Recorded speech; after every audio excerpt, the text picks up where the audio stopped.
Еднодневната прошетка на косовскиот премиер и албанската опозиција во Скопје и Тетово ги скара политичките партии. За ВМРО ДПМН е нејасно како е можно улица во главниот град да добие име на личност која нема врска со македонската историја, а на целиот настан, на кој нема ниту едно македонско знаме, да присуствува премиер на странска држава. Без никакви македонски обележија и со голема помпезност и во присуство на премиер од друга држава. Беше преимената улицата Втора македонска ударна бригада во име на косовски борец Адем Дамачи. Улицата го добива името на Дамачи кој нема никакви допирни точки ниту со историјата на Македонија, ниту пак со Скопје. Туку имал националистички идеали поврзани со други држави. Владеачката партија СДСМ пак и порача на опозицијата за настаните во Скопје и во Тетово да го прашаат Мицковски, бидејќи манифестациите ги организирале неформалните коалициски партнери на ВМРО ДПМН. Касами стана градоначалник со поддршката и гласовите на ДПМН, а нивната заедничка соработка продолжува и во Советот, во Собранието, но и за други теми.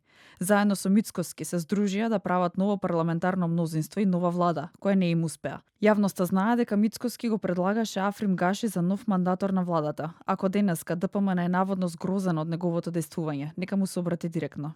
За доскорешниот потпредседател на БЕСА, а од денеска нов лидер на Европската демократска партија, Аријанит Хоџа, посетата на косовскиот премиер доаѓа во вистински момент, бидејќи Курти испратил порака до партиите да внимаваат со кого соработуваат. Македонија треба што подалеку да стои од Србија, односно значи од руското влијание во регионот, така да индиректно е дадено порака и до самата опозиција и луѓето што го пречекаат таму, дека треба да бидат внимателни, да не работат под диктат на политички структури што индиректно или директно работат за Русија, односно за изолирање на државата. Но за кумановскиот градоначалник Максим Димитриевски, двата настани и во Скопје и во Тетово ја фрлаат во вода паролата едно општество за сите.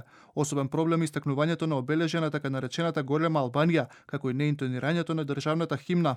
За ваков ли соживот и взаемно почитување се боревме под паролата едно општество за сите. Како се чувствувате денес кога спомените на нашите паднати дедовци и баби, партизани, антифашисти од НОП, од сите народи и народности од Македонија во тоа време се бришат и менуваат со имиња на борци за национални каузи. Со остра критика се јави и Тито Петковски, поранешен председател на НСДП, партија која дел од владеачката коалиција. По вчерашната посета на косовскиот премиер Албин Курти на Тетово и Чаери пораките што ги упати на јавните собири, дури и на најнеутралните им стана јасно зошто САД и Европската Унија не ги поддржуваат неговите политики. Одбивајќи да се сретне со политичари од македонската влада и земајќи си за право да ја држи лекција на македонската влада, Албин Курти само потврди дека неговите политики досегаат само до Тетово и до Чаир.